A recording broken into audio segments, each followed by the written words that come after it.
I'm absolutely delighted to see you all here.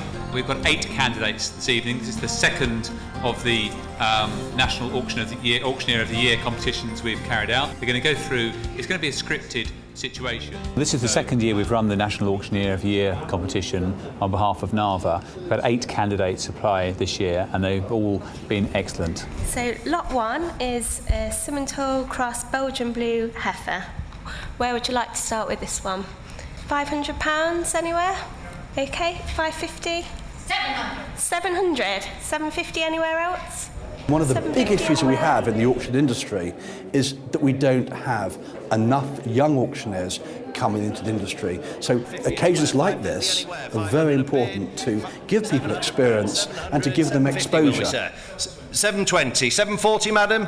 720 bids yours, 740. 740, 760, madam. 760. We do have a scripted competition. It is played with a straight bat because we want to make sure it's an even playing field for all of the candidates. The interruptions, the bidding is all choreographed. So they have to work within the choreography that the organisers put in there, which is quite artificial. 810, 815. 815, if you can answer me whether she's been running with the ball. You'll have to ask her, I'm afraid. I have no idea. I'll take the bid there at 8.50. The standard was very good indeed. I think one of the things that I liked about it was the flow that they had through the bidding, the presentations, the way that they interacted with the audience was good. And bearing in mind that these are novices, I was really quite surprised that they performed so well. If you're all done, 835, third and final time. Sold. 101. Prior to the auction, the candidates were given 4 lots to offer. They had to research them, and there were some interesting things in there. For example, there were some birds' eggs, rare birds' eggs, which you're not allowed to sell legally. Unfortunately, I'm unable to offer lot number 2 for sale this evening. It would have been the end of what I had hoped would have been a successful career. And some of them realised that, and some of them didn't.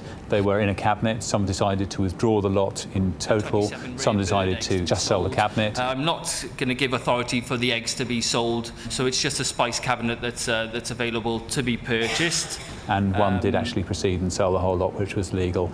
I'm sure we pointed that to him afterwards. He might be a little bit worried. Lot 3 is the investiture chair, an original armchair from the ceremony investing Charles as Prince of Wales at Carnarvon in 1969. Will you start me at 300?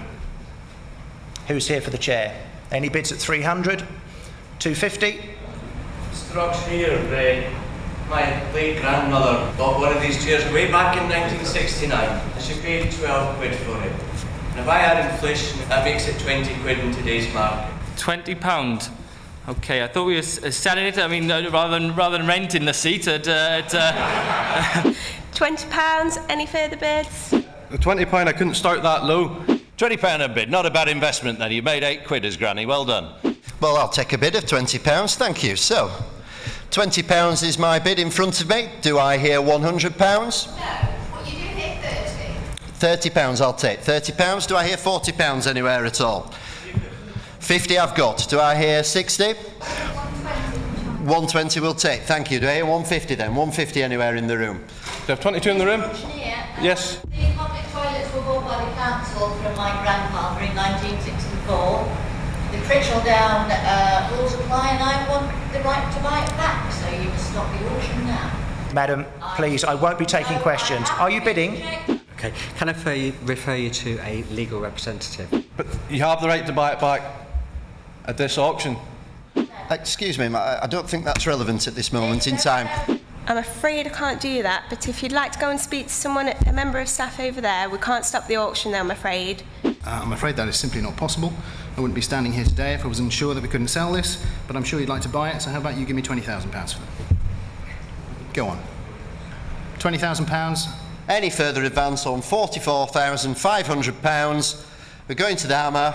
£26,000 does not buy the property. Are we all done then at £45,000? I'm in the market then, ladies and gents, at £45,000. If I have no further bids, I'll be withdrawing the lot and not selling. Okay, then we're selling at £45,000 to you, sir.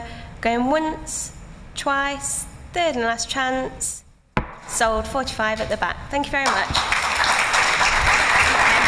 The judges are all distinguished people. We have Richard Ortrack, who's chairman of the RICS Property Auction Committee, Colin Young, who who's also an active property auctioneer and valuer, and Mark Bridge is the editor-in-chief of the Antiques Trades Gazette. What you've done is, I think, absolutely fantastic. None of you look petrified. I have been in competitions where the people have been so petrified that actually they couldn't talk. Well done. You did extremely well. You're novices. So the technical issues are life and death. If you get those wrong, chances are you're either going to be sued or you're out. And there's a lot of feedback for all of the candidates, and I think this will really help them going forward. The judges were very honest, and I'm sure they'll be talking to the competitors privately and encouraging them. The main thing is we want the competitors to all become active auctioneers. Of course they made a few trip-ups, but we're encouraging them to go forward. Some people will count bids. Some people are auctioneers. The auctioneer will draw every last bid. Keep trying. Don't give in too early and not start it. Don't give in too late. It was difficult to come up with a clear winner, and the three judges, we did have a slightly different view about it. We were looking for different aspects of skill, technical, flow, engagement with the audience, and each of us has a different sort of approach to how we assess someone like that. We had a bit of a heated discussion, but we're delighted with the winners we selected. So the runner-up is Tim Hancock. Tim.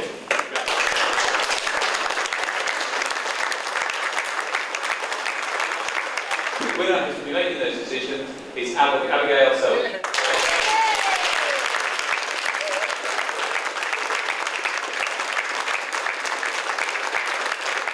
To be honest, it did go a lot better than I could have ever hoped for. But from a winning point of view, obviously I didn't know what the other competitors had done, so I just didn't know how strong a chance I had. But yeah, obviously it worked out okay in the end. This is a great competition. It really gives people an opportunity to shine, and Abigail did so well. I was so pleased to see her win. Well, they are brilliant.